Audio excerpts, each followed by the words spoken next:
Science! Welcome to Science this week, everybody, and this week is pretty historic. This is the 50th anniversary of the Apollo 11 mission. This week we celebrate that historic moon landing, that mission, and all of the hard work and dedication that took to get to that point 50 years ago. July 16th, 1969, that rocket launched those three men into space. The space race really took off like a rocket, starting October 4th, 1957, when the Soviet Union announced to the world that they had launched the first artificial satellite, Sputnik. This did two things. This made the world know that the space race was full bloom and that we were sending things to space. It also divided the world, many people being absolutely terrified that nuclear war was imminent, that countries could now be sending missiles into space. That wasn't the case with Soviet Union. They were literally doing this. It was a scientific mission. But it kicked it off, and it kicked off in a hard way because following a lot of trial and error, the next year, 1958, the U.S. answered and put their own satellite into orbit, the Explorer 1. That same year of 1958, NASA created the Mercury Program. Now, this was designed to send a manned flight into space, send a human being into space. But the Soviet Union won that battle again. In 1961, they sent cosmonaut Yuri Gagarin, and he became the first man, the first human being to ever go to space. Following year, though, 1962, NASA sent Alan Shepard up to space, and Alan became the first person to actually orbit the Earth. That same year, in 1962, President John F. Kennedy said that iconic speech and that iconic line. But why, some say, the moon? Why choose this as our goal? And they may well ask, why climb the highest mountain?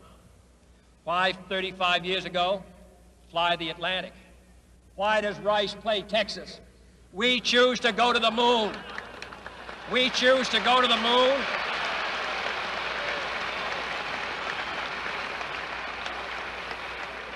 We choose to go to the moon in this decade and do the other things, not because they are easy, but because they are hard. Because that goal will serve to organize and measure the best of our energies and skills. Because that challenge is one that we're willing to accept, one we are unwilling to postpone, and one we intend to win, and the others too. And that instilled this sense of inspiring awe in all Americans. And the idea of space exploration was all anybody could talk about. He said that in 1962.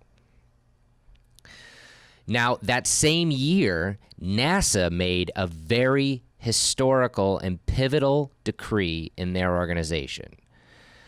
NASA officials, in a very crucial milestone, approved lunar orbit rendezvous as the technique that will be used for future manned moon flights. This is 1962, and they're laying the groundwork for manned moon flights. Under this scheme, 2 spacecraft will be launched to the moon, and once in lunar orbit, one will descend to the surface and later rejoin the one orbiting the moon for its trip back to Earth. This concept was worked on and evolved and eventually became the 3-man Apollo capsule and the lunar landing module. Now, in 1965, the Gemini Project is underway, sending astronauts Gus Grissom and John Young to space as the first 2-manned spacecraft. Then the following year, in 1966, all 3 men who would eventually become part of that historic Apollo 11 mission all went to space for the first time. Neil Armstrong is part of Gemini 8, Michael Collins is part of the crew of Gemini 10, and Buzz Aldrin as part of Gemini 12. And if you want to hear more about all three of them, tune into last week's science segment where I break down those three men and their incredible achievements leading up to Apollo 11. Now, to put this into perspective, this is 1966. It's been barely a decade since Russia sent the first satellite to space. And in the public consciousness is now space exploration. And science fiction had always been a thing, you know, aliens and Buck Rogers and Flash Gordon and all of this types of things, you know, where things exist in space and space exploration. But now it's a reality. But to put all of that into perspective, in 1966, Star Trek, the television series, premieres. So not only do we have, in reality, people going to space, we also have one of the biggest and most now celebrated things in pop culture about space exploration, premiering that same year. And it kind of puts it into perspective when you think about it, because now both of them just seem so commonplace. In 1967, the first successful Saturn V rocket launched, and that is thanks very much in part to the efforts of Wernher von Braun and his associates. Also, though, that same year, the space program was rocked by the tragedy of the fire of Apollo 1, killing all three astronauts on board. But in 2 short years, this space race, this race to the moon, ramped up even faster than its already breakneck pace. In March of 1969, the Apollo 9 mission tests the lunar module in space for the first time. Then, in just a few months later, in May of 1969, the Apollo 10 mission tests the lunar module in orbit around the moon. They basically do everything that Apollo 11 is about to do, except for land. Then, July 16th, 1969, Apollo 11 takes off for the moon. The mission was the culmination of the hard work of 400,000 people behind the scenes. And it was also a very big triumph for American pride, as the nation was constantly behind the Soviet Union in this space race. There was actually a space historian, Asif Siddiq, from Fordham University in New York. He said, I think in America, at least, there was a feeling of a great lack of self-confidence, a feeling of we are falling behind. Pretty much every single major event in the space race in the early days was a triumph of Soviet space achievement.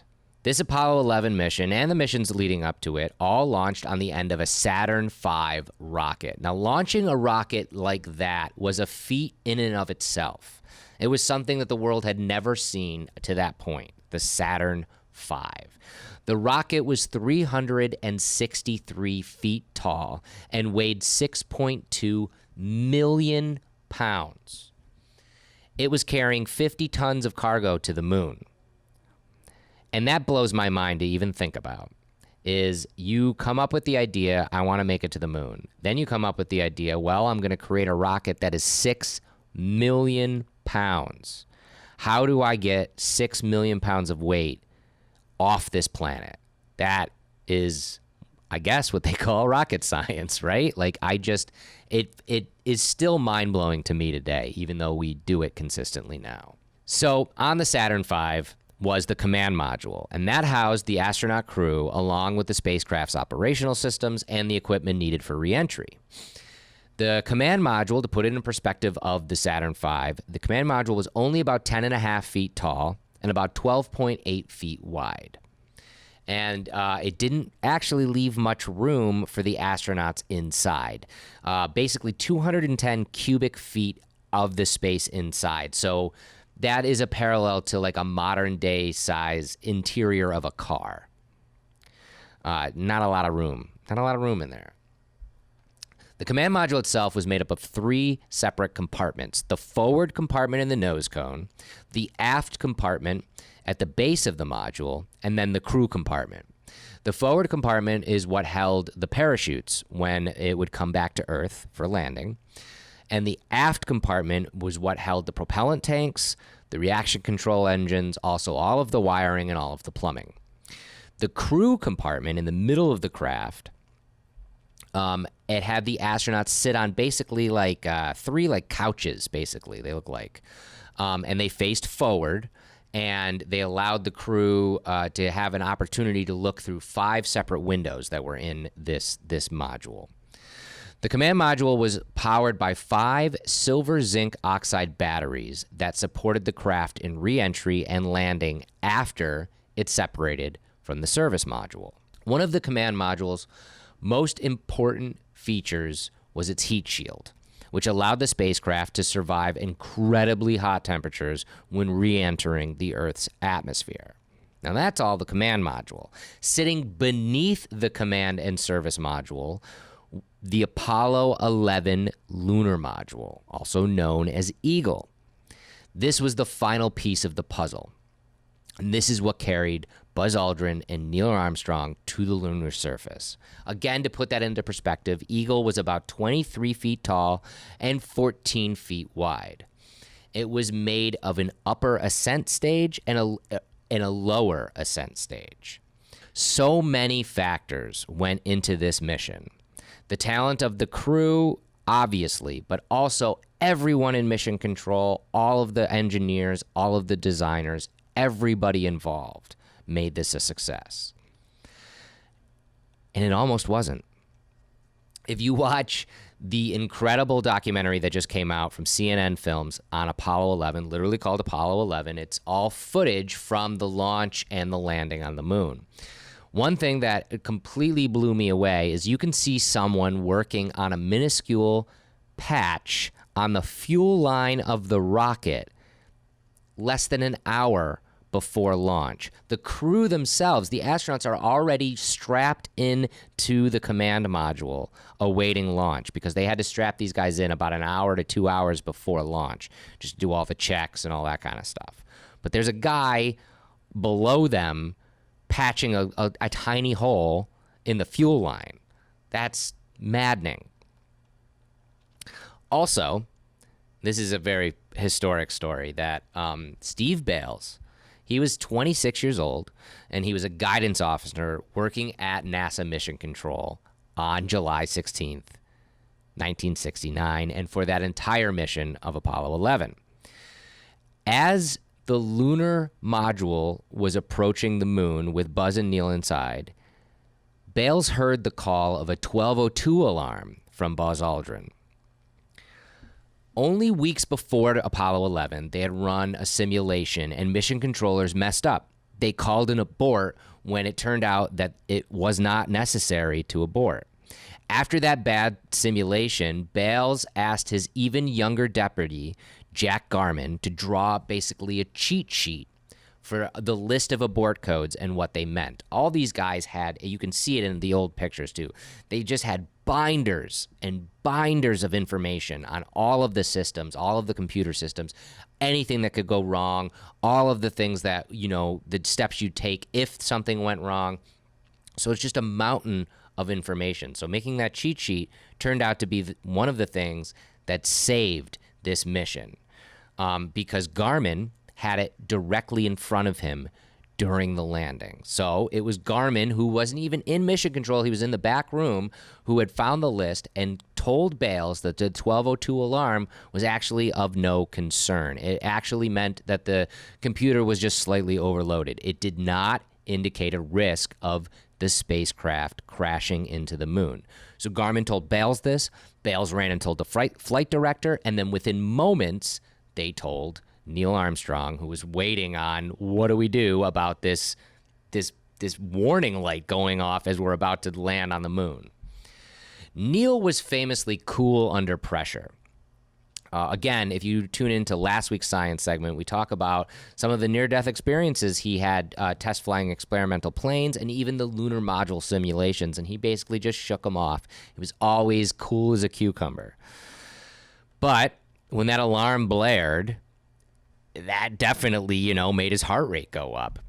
But Once he was told to ignore it, it was business as usual. And Armstrong could see, as the lunar module is descending to the moon, he could see enough of the jagged terrain through the windows to know that they had overshot their landing target by 4 miles. They needed a smooth, flat place to land, and the Eagle was actually now headed towards a crater filled with boulders. It was time to shut off the autopilot. Armstrong took control of the Eagle and manually controlled it away from the boulders, away from the crater. The module was still airborne when the low fuel light started flashing. Now remember, another propulsion system would launch the astronauts back off the moon, but they still needed enough fuel to make it to the surface itself. Armstrong later said that he wasn't really worried about the fuel because they were close enough to the surface that if the engine cut off completely, the moon's gentle gravity, which is about 1/6 of that here on Earth, would let them coast safely down. But the descent must have been some adrenaline rush for Neil because they were monitoring his heart rate, and his heart rate went to 150, which was completely uncharacteristic. But can you blame him? I mean, his pulse rate began to climb after he turned off the autopilot. The fate of the mission was literally in his hands as they were on the control stick. Contact light. Okay, engine stop. ATA at a descent. Mode control both auto, descent engine command override off. Engine arm off. Port 13 is in. We copy you down, Eagle. Houston, Tranquility Base here. The Eagle has landed. Roger, Tranquility. We copy you on the ground. You got a bunch of guys about to turn blue. We're breathing again. Thanks a lot. Tens of thousands of engineers helped him get to this moment, but that moment, that landing, was all on him. And he famously said that those lunar module simulations that he underwent on Earth is exactly what helped him in that moment and land it perfectly. In addition to the astronauts themselves, the lunar module actually contained the early Apollo scientific experiment package. That package held a number of self-contained experiments that were designed to be left on the lunar surface, and it also held additional scientific instruments and equipment for sample collection. Apollo 11 carried the first geological samples from the moon back to Earth. In total, Armstrong and Aldrin collected 48.5 pounds of material from the moon, including 50 moon rocks, lunar soil, pebbles, sand, and dust. In fact, when Mission Control was monitoring their heart rates, they weren't stopping picking up these large boulders and putting them, on the lunar module to take them back to Earth. They just kept going because the gravity was so less and they were just bouncing around and having a great time that Mission Control actually had to tell them to take a break because they were making their heart rates go up so much, and they didn't even notice. They were just, again, who's to blame them? They're on the moon. Of course they're just going to keep working. July 20th, the lunar module touched down on the surface thanks to the piloting of Neil. And then in the very early hours of July 21st, 1969, Neil and Buzz stepped out onto the moon.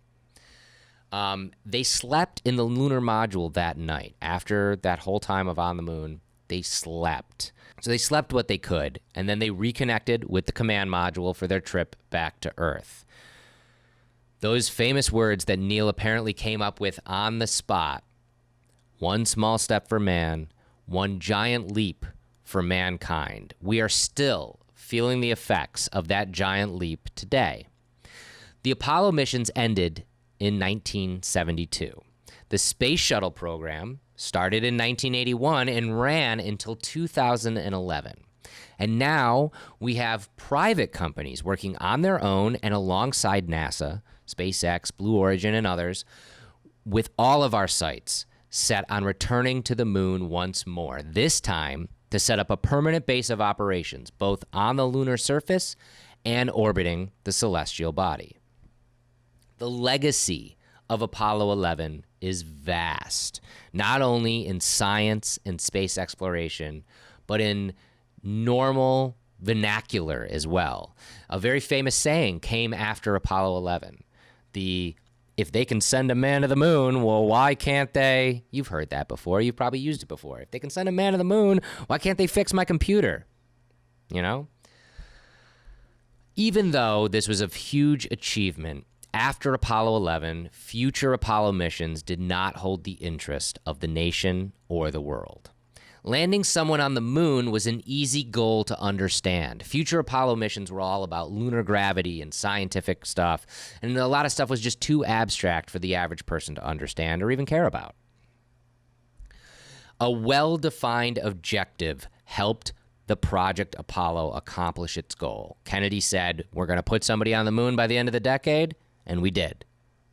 So after it was completed, it was hard to justify continuing the lunar missions. While most Americans were proud of the nation's achievements in space exploration, only once during the late 60s was there a Gallup poll that indicated that a majority of the Americans favored doing more in space rather than doing less. And by 1973, a year after the Apollo program ended, 59% of those polled favored cutting spending altogether on space exploration. The space race had ended. The Cold War tensions were easing, and the U.S. and Soviet Union kind of entered this relaxed era of tension. So, it wasn't the same fever behind this. Thankfully, we're back to that, though, and space exploration is in the conversation again. After the Apollo 11 mission, the command module of Apollo 11 toured 49 state capitals and eventually was put on permanent display at the Smithsonian Museum until 2017, when it went on tour again, and it is currently on display at the Seattle Museum of Flight until September of 2019. The descent stage of the lunar module of Eagle remains on the moon. That's still there to this day. And the remains of the ascent stage also lie on the moon, but at an unknown location. The location is uncertain because the Eagle ascent stage was jettisoned after reconnecting with the command module, and it wasn't tracked. The lunar gravity field is sufficiently non-uniform to make the orbit of the spacecraft unpredictable after a short time. So maybe we'll find that when we head back to the moon. The main repository for the Apollo moon rocks is the Lunar Sample Laboratory Facility at the Lyndon B. Johnson Space Center in Houston, Texas. For safekeeping, though, there is also a smaller collection stored at the White Sands Test Facility near Las Cruces, New Mexico. Most of the rocks are stored in nitrogen to keep them free of moisture, and they are only handled indirectly with very special tools. Over 100 research laboratories around the world conduct studies of the samples, and about 500 samples are prepared and sent to investigators every year. We're still learning stuff about the lunar surface from those samples collected on Apollo 11. And that's what's so incredible about celebrating the 50th anniversary of this historic mission to the moon, because it did spark in everyone this idea of space exploration is possible and interplanetary society is possible. Be involved. Be inspired. I encourage everyone, bookmark nasa.gov, see what NASA's up to, follow them on social media, follow at NASA Astronauts, their various facilities. Some really incredible stuff is happening in space exploration today. Keep up to date on all of it. Another great resource is space.com.